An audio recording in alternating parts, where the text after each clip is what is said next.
Hello everyone, polity के इस series में आपका अगेन स्वागत है। तो चलिए फिर शुरू करते हैं। दोस्तों, आप बात करेंगे राष्ट्रपति की। ठीक है। जैसा कि आपको पता है, संविधान के भाग 5 में अनुच्छेद 72 से 78 तक संघ की कार्यपालिका का वर्णन किया गया है, जिसमें राष्ट्रपति, उपराष्ट्रपति, प्रधानमंत्री, महान्यायवादी शामिल होते हैं। आपको ये भी पता है कि राष्ट्रपति राज्य का प्रमुख होता है, भारत का प्रथम नागरिक होता है, राष्ट्रीय एकता अखंडता का प्रतीक होता है। ठीक है।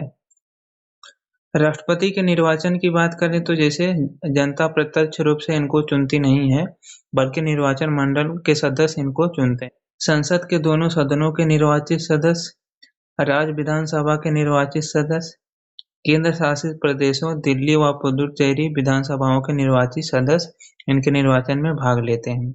और इनके निर्वाचन में भाग कौन नहीं लेता, इनके बारे में बात करें तो जैसे दोनों सदनों के मनोनीत सदस्य, राज्य विधानसभाओं के मनोनीत सदस्य, राज्य विधान परिषदों के सदस्य निर्वाचित व मनोनीत, और दिल्ली तथा पुदुचेरी विधानसभा के मनोनीत सदस्य राष्ट्रपति के निर्वाचन में भाग नहीं लेते हैं। ठीक है। कौन भाग लेते हैं, कौन भाग नहीं लेते हैं, इसके बारे में आपको बहुत बढ़िया से पता होना चाहिए। इसके अलावा जब कोई सभा विघटित हो गई हो तो उसके सदस्य भी राष्ट्रपति के निर्वाचन में भाग नहीं लेते हैं। ठीक है। प्रत्येक विधानसभा के निर्वाचित सदस्यों की मतों की संख्या की बात करें तो जैसे राज्य की संख्या को राज्य के विधानसभा के निर्वाचित सदस्यों को 1000 के गुणनफल से प्राप्त संख्या द्वारा भाग देने पर होता है। ठीक है। राज्य की जनसंख्या और उनके जितने भी प्रतिनिधित्व होते हैं उनसे भाग दिया जाता है, तो इनके जो है कि मत की संख्या निकल के आती है। ठीक।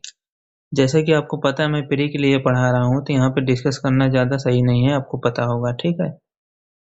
पर राष्ट्रपति का चुनाव आनुपातिक प्रतिनिधित्व के अनुसार एकल, संक्रमणीय मत और गुप्त मतदान के द्वारा होता है।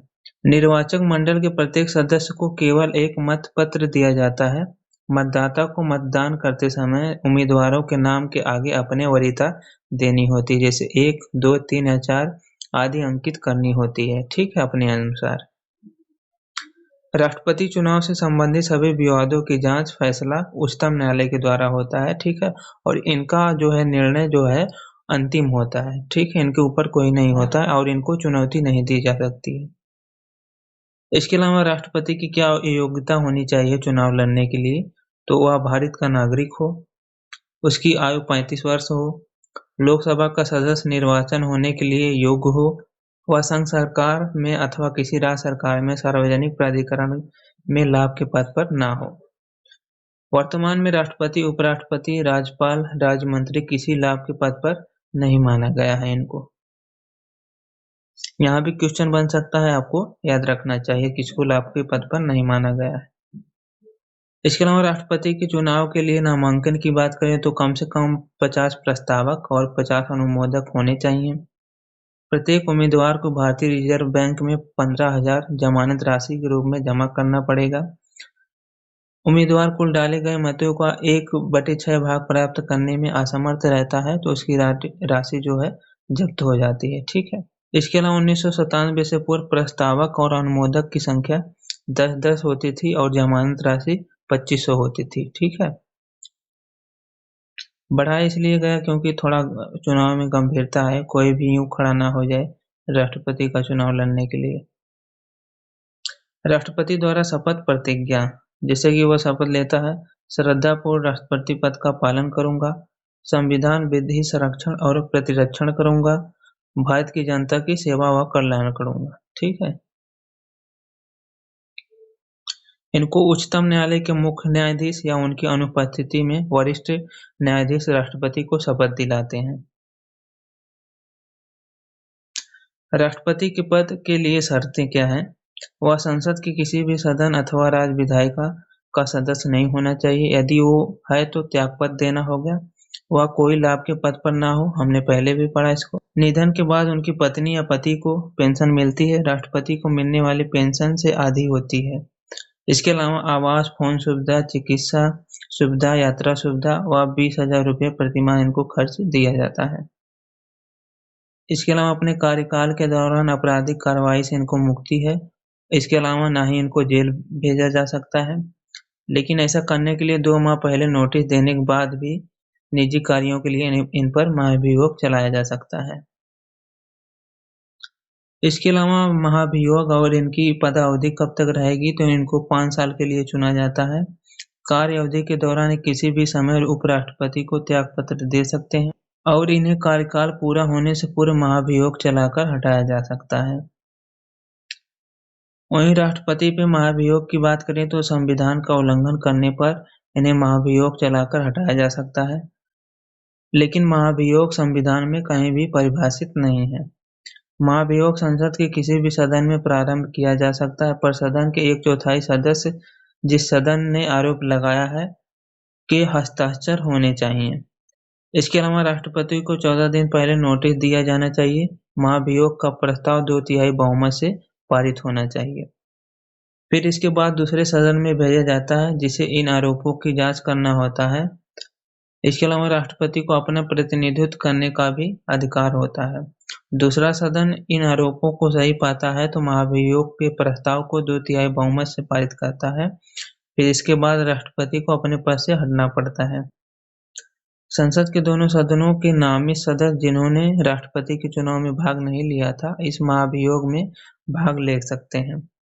इस महाभियोग प्रस्ताव में भाग नहीं लेते जिन्होंने राष्ट्रपति के चुनाव में भाग लिया था, इसको भी आप याद रखिएगा। इसलिए कहा जाता है कि महाभियोग संसद की एक अर्धन्यायिक प्रक्रिया है, ठीक है। यदि उसका पद उसकी मृत्यु, त्यागपत्र, निष्कासन के कारण रिक्त है तो नए राष्ट्रपति का चुनाव 6 महीने के भीतर होना चाहिए। उपराष्ट्रपति या मुख्य न्यायाधीश उच्चतम न्यायालय का वरिष्ठ न्यायाधीश राष्ट्रपति का कार्यवाहक के रूप में यदि काम करता है तो राष्ट्रपति को मिलने वाली जितनी भी सुविधाएं हैं इनको मिलती है। इसके अलावा राष्ट्रपति की शक्तियों और कर्तव्य की बात करें तो इनकी कार्यकारी शक्तियां हैं, जैसे भारत सरकार के सभी शासन संबंधित कार्य इनके नाम पर होता है। वह प्रधानमंत्री तथा मंत्रियों की नियुक्ति करता है। वह इसके प्रसाद पर्यंत पर काम करते हैं। इसके अलावा यह महान्यायवादी की नियुक्ति करते हैं जो इनके प्रसाद पर्यंत पे काम करता है। राष्ट्रपति की विधायी शक्ति की बात करें तो वह संसद की बैठक बुला सकता है, कुछ समय के लिए स्थगित कर सकता है, लोकसभा को विघटित कर सकता है, संसद के संयुक्त अधिवेशन भी बुला सकता है। प्रत्येक नए चुनाव के बाद प्रत्येक वर्ष संसद के प्रथम अधिवेशन को संबोधित भी राष्ट्रपति करते हैं। इसके अलावा साहित्य, विज्ञान, कला, समाज सेवा से जुड़े जानकार व्यक्तियों को राज्यसभा में 12 लोगों को मनोनीत करते हैं। इसके अलावा विधेयक संसद द्वारा पारित होकर राष्ट्रपति के पास भेजा जाता है, तो राष्ट्रपति के पास क्या क्या ऑप्शन रहता है इनके बारे में बात करें तो विधेयक को अपनी स्वीकृति दे सकते हैं, विधेयक पर अपने स्वीकृति को सुरक्षित रख सकते हैं, ठीक है। विधेयक को यदि वह धन विधेयक नहीं है तो संसद को पुनर्विचार के लिए लौटा सकते हैं। संसद के सत्रवासन की अवधि में अध्यादेश जारी कर सकते हैं। संसद के पुनः बैठक के 6 हफ्ते के भीतर संसद द्वारा अनुमोदित करना आवश्यक है, ठीक है, इस अध्यादेश को। और इसके अलावा अध्यादेश किसी भी समय वापस भी ले सकते हैं। राष्ट्रपति की और शक्तियों की बात करें तो अंडमान निकोबार द्वीप समूह, लक्षद्वीप, दादर और नगर हवेली में शांति, विकास के लिए, सुशासन के लिए नियम भी अलग से बना सकते हैं। वहीं वित्तीय शक्ति की बात करें तो धन विधेयक राष्ट्रपति की पूर्व अनुमति से ही संसद में प्रस्तुत किया जा सकता है। वह वार्षिक वित्तीय विवरण केंद्रीय बजट को संसद के समक्ष रखता है। अनुदान की कोई भी मांग उनकी सिफारिश के बिना नहीं की जा सकती है, ठीक है। भारत की आकस्मिक निधि से किसी भी आदर्श हेतु अग्रिम भुगतान की व्यवस्था भी राष्ट्रपति कर सकते हैं। इसके अलावा न्यायिक शक्ति की बात करें तो वह उच्चतम न्यायालय के मुख्य न्यायाधीश व उच्च न्यायालय के न्यायाधीशों की नियुक्ति करते हैं। वह उच्च न्यायालय के न्यायाधीशों से सलाह ले सकते हैं, लेकिन सलाह राष्ट्रपति के लिए बाध्यकारी नहीं होता है। वहीं कूटनीतिक शक्ति की बात करें तो अंतर्राष्ट्रीय समझौता राष्ट्रपति के नाम पर ही होता है और भारत का प्रतिनिधित्व करते हैं। सैन्य शक्ति की बात करें तो भारत के सैनिक बलों का सर्वोच्च सेनापति राष्ट्रपति ही होते हैं। थल सेना, जल सेना, वायुसेना के प्रमुखों की नियुक्ति भी राष्ट्रपति करते हैं। इसके अलावा राष्ट्रपति की वीटो शक्ति की बात करें तो विधेयक तभी अधिनियम बनता है जब राष्ट्रपति सहमति देते हैं। संविधान के अनुच्छेद 111 के अंतर्गत वह विधेयक पर अपनी स्वीकृति दे सकते हैं, विधेयक पर अपनी स्वीकृति को सुरक्षित रख सकते हैं और विधायक यदि विधेयक नहीं है तो संसद को पुनर्विचार के लिए लौटा सकते हैं। संसद इस विधेयक को पुनः किसी संशोधन के यदि पारित करती है तो राष्ट्रपति को इसमें स्वीकृति देनी पड़ेगी। ठीक है, याद रखिएगा। वहीं ऐतिहासिक वीटो की बात करें तो राष्ट्रपति संसद द्वारा पारित किसी भी विधेयक को अपने पास सुरक्षित रख सकता है। गैर सरकारी सदस्यों के विधेयक संबंध में अर्थात संसद का वह सदस्य जो मंत्री न हो द्वारा यदि प्रस्तुत किया जाता है तो उसे अपने पास रख सकता है। इसके अलावा सरकारी विधेयक के संबंध में बात करें तो यदि मंत्रिमंडल ने त्यागपत्र दे दिया हो और राष्ट्रपति की अनुमति मिलना शेष रह गया हो तो नया मंत्रिमंडल राष्ट्रपति को ऐसे विधेयक को सहमति न देने के लिए सलाह दे सकती है, ये भी याद रखिएगा। इसके अलावा निलंबन वीटो की बात करें तो जब वह किसी विधेयक को संसद के पुनर्विचार हेतु लौटाता है तो उसे निलंबन वीटो कहा जाता है। लेकिन संसद विधेयक को पुनः किसी संशोधन के पारित करती है तो राष्ट्रपति इसे स्वीकृति देंगे, इसके लिए राष्ट्रपति बाध्यकारी है। पॉकेट वीटो की बात करें तो राष्ट्रपति विधेयक पर न तो कोई सहमति देते हैं न ही लौटा सकते हैं, अनिश्चित काल के लिए विधेयक को लंबित कर देते हैं, जिसे सकारात्मक या नकारात्मक शक्ति पॉकेट के नाम से भी जाना जाता है। राष्ट्रपति के अध्यादेश जारी करने की शक्ति। संविधान के अनुच्छेद 123 के तहत राष्ट्रपति को संसद के सत्रवासन की अवधि में अध्यादेश जारी करने की शक्ति है। संसद द्वारा बनाए गए कानून की तरह भी होता है। इसकी प्रकृति अल्पकालिक होती है। केवल तभी जारी किया जा सकता है जब संसद के दोनों सदनों अथवा दोनों में से किसी एक सदन का सत्र न चल रहा हो तो अध्यादेश उस समय भी जारी किया जा सकता है जब संसद में केवल एक सदन का सत्र चल रहा हो। अध्यादेश जारी करने के नियम है। इसके अलावा जब संसद के दोनों सदनों का सत्र चल रहा हो उस समय जारी किया गया अध्यादेश समाप्त हो जाता है। अध्यादेश की अधिकतम अवधि 6 महीने होती है। संसद की मंजूरी न मिलने की स्थिति में 6 हफ्ते की होती है। किसी भी अध्यादेश को प्रधानमंत्री के नेतृत्व वाले मंत्रिमंडल की सलाह पर ही जारी किया जाता है।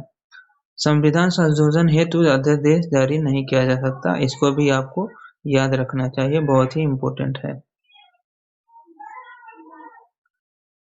इसके अलावा राष्ट्रपति की समाधान करने की शक्ति की बात करें तो अनुच्छेद 72 में है।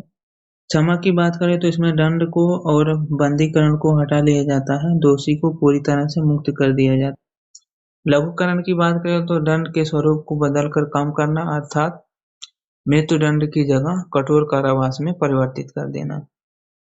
इसके अलावा परिहार की बात करें तो दंड के प्रकृति में परिवर्तन किया बिना उसकी अवधि कम करना, 2 वर्ष कठोर कारावास की जगह 1 वर्ष का कारावास कर देना। वहीं विराम की बात करें तो किसी भी दोषी को परिस्थितियों के अनुसार इसमें सजा का प्रावधान है, जैसे शारीरिक अपंगता या कोई महिला प्रेग्नेंट है उसके हिसाब से इसका किया जाता है। वहीं प्रलंबन की बात करें तो इसमें विशेषकर मृत्युदंड पर स्थायी रोक, व्यक्ति की क्षमा याचना अथवा दंड के स्वरूप में परिवर्तन की याचना की समय बढ़ाया जाता है। इसके अलावा राष्ट्रपति सैन्य न्यायालय द्वारा दी गई सजा को क्षमा कर सकता है, माफ कर सकता है, लेकिन राज्यपाल नहीं कर सकता है। इसके अलावा राष्ट्रपति मृत्युदंड को भी क्षमा कर सकता है, लेकिन राज्यपाल नहीं कर सकता, ये भी आपको याद रखना चाहिए। तो कैसी लगी दोस्तों वीडियो, कमेंट करके बताएं। मिलते हैं नेक्स्ट वाली वीडियो में, धन्यवाद।